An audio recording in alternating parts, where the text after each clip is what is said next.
അപ്പോൾ ഇതൊക്കെ നമ്മൾ എക്സ്പെക്റ്റ് ചെയ്യണം. കാരണം ഒരുപാട് ആപ്ലിക്കൻസ് ഉണ്ട്. അപ്പോൾ അതുകൊണ്ടാണ് നിങ്ങൾ സ്റ്റുഡൻസിനോടും പേരൻസിനോടും പറയുന്നത് നമ്മളുടെ സൈഡിൽ നിന്ന് ഒരു ലാഗും ഉണ്ടാവാനായിട്ട് പാടില്ല. നമ്മളുടെ സൈഡിൽ നിന്ന് ലാഗ് പിന്നെ ഈ പറയുന്ന ലാഗും കൂടെ ആയിക്കഴിഞ്ഞാൽ നിങ്ങൾ കറക്റ്റ് സമയത്ത് ഇവിടെ എത്തത്തില്ല. പിന്നെ ഈ നാട്ടിലിരിക്കുന്ന ഏജൻസികളൊക്കെ ചെയ്യുന്ന പ്രൊസീജിയർ നിങ്ങൾക്കറിയാമോ എന്താ സംഭവം എന്ന്? അവർ പറയും അവിടുത്തെ സമയം കഴിഞ്ഞു, ചെല്ലാൻ പറ്റത്തില്ല.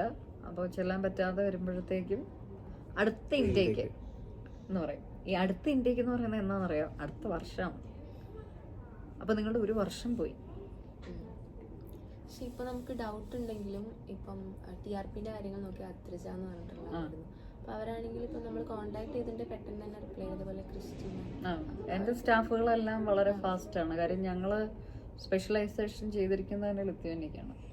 അപ്പോൾ നമുക്ക് യൂണിവേഴ്സിറ്റിയിൽ നിന്ന് ഒരു ഇമെയിൽ വരുവാണ്, ഒരു സ്റ്റുഡൻ്റ് കേസിൽ ഒരു ഇമെയിൽ വരുവാണ്, 1 മണിക്കൂറിനുള്ളിൽ തന്നെ നിങ്ങളെ വിളിച്ച് പറയും, കാര്യം പറയും. അപ്പോൾ നമ്മുടെ സ്റ്റാഫുകളെല്ലാം ക്രിസ്റ്റി ആയാലും അദ്രി ആയാലും സാന്ദ്ര ആയാലും വിഷ്ണു സാർ ആയാലും എല്ലാം വളരെ വളരെ ഫാസ്റ്റായിട്ടേ കാര്യങ്ങൾ ചെയ്യുള്ളൂ. കാര്യം നമ്മൾ സ്പെഷ്യലൈസേഷൻ ഇതാണ്. കാരണം 40 മണിക്കൂർ ഒരാഴ്ചയിൽ പാർട്ട് ടൈം ചെയ്യാൻ പറ്റുന്ന ഒരേ ഒരു കൺട്രി ഇതാണ്. അപ്പോൾ ഇങ്ങോട്ടേക്ക് കയറി വരണമെന്നുണ്ടെങ്കിൽ അത്രയും പ്രൊസീജിയറുകളും സ്ട്രിക്റ്റാണ്. നിങ്ങളാരും തേർഡ് പാർട്ടി ഒന്നും ചെയ്തിട്ടില്ല. തേർഡ് പാർട്ടി എടുത്ത് റിജക്ഷൻ ആയവരുടെ കഥ അറിയാമോ? അല്ല, ഞാനത് പബ്ലിക്കലി പറയുന്നില്ല. നാട്ടിലിരിക്കുന്ന ഏജൻസിക്കാരിന് എനിക്ക് കൊട്ടേഷൻ തരും. അപ്പോൾ അതുകൊണ്ട് ഞാനത് പറയുന്നില്ല. തേർഡ് പാർട്ടി എടുക്കുന്നത് ഹൈലി റിസ്ക്കാണ്. തുടക്കം മുതലേ ഞാൻ ഈ ഒരു കേസ് പറയുന്നതാണ്. കാരണം ഓൾറെഡി ഹൈലി സ്ട്രിക്റ്റ് ആയിട്ടാണ് ഇവർ പോകുന്നത്. അപ്പോൾ ഈ തേർഡ് പാർട്ടി എടുക്കുമ്പോഴത്തേക്കും ഇതിൻ്റെ സോഴ്സ് കാര്യങ്ങൾ വേറെ രാജ്യങ്ങൾക്കൊക്കെ തേർഡ് പാർട്ടി ചെയ്യും. പക്ഷേ ഇവിടേക്ക് ഒരിക്കലും ചെയ്യാതിരിക്കുക. നിങ്ങളിപ്പോൾ ഏത് ഏജൻസി ത്രൂ പോയാലും അത് ചെയ്യാതിരിക്കുന്നതാണ് ഏറ്റവും സേഫ്. 1-2 പേർക്ക് കിട്ടി എന്നും പറഞ്ഞുകൊണ്ടാണ് അവർ നിങ്ങളോട് പറയുന്നത്. പക്ഷെ നമുക്ക് നെഗറ്റീവായിട്ടാണ് വരുന്നതെങ്കിൽ എന്താ ചെയ്യുക? അവിടെ നമ്മുടെ വർഷം പോകുന്നു, തേർഡ് പാർട്ടിക്കാർക്ക് നിങ്ങൾ കൊടുക്കുന്ന പൈസ പോകുന്നു, അങ്ങനത്തെ പല പല വിഷയങ്ങളുണ്ട്. അപ്പോൾ അതുകൊണ്ട് സ്റ്റുഡൻസും പേരൻസും ഈ വക കാര്യങ്ങൾ എക്സ്ട്രീംലി കെയർഫുൾ ആയിരിക്കുക. ഇവിടുത്തെ ക്ലൈമറ്റുമായിട്ട് നിങ്ങൾ അങ്ങനെ അഡാപ്റ്റ് ആയോ? അഡാപ്റ്റ് ആയി വരുന്നു. തണുപ്പ് നമ്മൾ ഉള്ളൊരു 23 ആ ഒരു ഇതിലാണല്ലോ നമ്മൾ കോഴിക്കോടൊക്കെ നിന്നത്. 23 അല്ലെങ്കിൽ 30 ഡിസംബർ സമയത്ത് ആ ഒരു സമയത്താണല്ലോ. പിന്നെ ഞങ്ങൾ ചെന്നൈയിലാണ് പഠിച്ചത്. 44-45 അങ്ങനെ നിന്ന് അവിടുന്ന് പെട്ടെന്ന് -1 തണുപ്പിലേക്ക് വന്നത് വരുമ്പോൾ കുറച്ച് ബുദ്ധിമുട്ടുണ്ടായിരുന്നു. പിന്നെ എന്നാലും നമ്മളിങ്ങനെ അഡാപ്റ്റ് ആയിക്കോളും. സൈക്കിളൊക്കെ ഉണ്ടായിരുന്നോ? ഇല്ല. അപ്പോൾ പതിയെ ഇതൊക്കെ ആയി വരാം.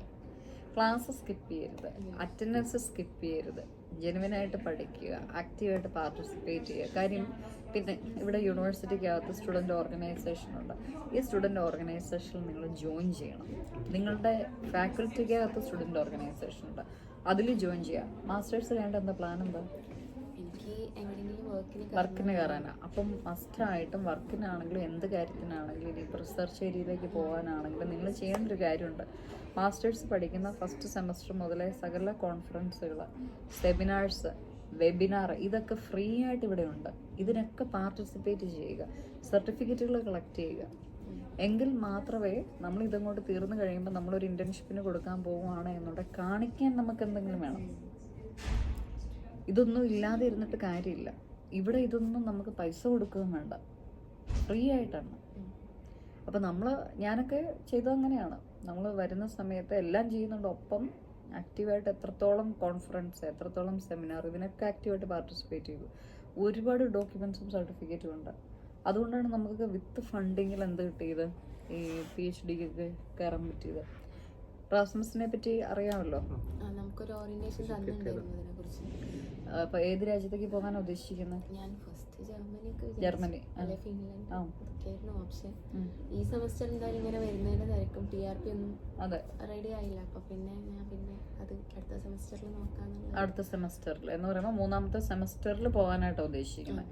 നിങ്ങളുടെ ഫാക്കൽറ്റിയിൽ ചോദിച്ചായിരുന്നു നിങ്ങളുടെ ഫാക്കൽറ്റിക്ക് ഏതൊക്കെ രാജ്യങ്ങളുമായിട്ട് ഏതൊക്കെ യൂണിവേഴ്സിറ്റിയായിട്ട് ലിസ്റ്റ് ഒക്കെ കാണിച്ചു തന്നായിരുന്നു. അതായത് ക്ലാസ് തുടങ്ങി ഒരു 1 വീക്കിന് ശേഷം ഇറാസ്മസിനെ കുറിച്ച് ഒരു ഐഡിയ ഒക്കെ തന്നു. ഏതൊക്കെ യൂണിവേഴ്സിറ്റിയിലുണ്ട്, എവിടെയൊക്കെ അപ്ലൈ ചെയ്യുക, ഏതൊക്കെ യൂണിവേഴ്സിറ്റി അപ്ലൈ ചെയ്യുക, അവർക്കൊന്നുണ്ടോ അതൊക്കെ കണ്ടു? അത് നമ്മളെ വെബ്സൈറ്റിൽ തന്നെ ഉണ്ട് ലിസ്റ്റും കാര്യങ്ങളൊക്കെ. അതെ.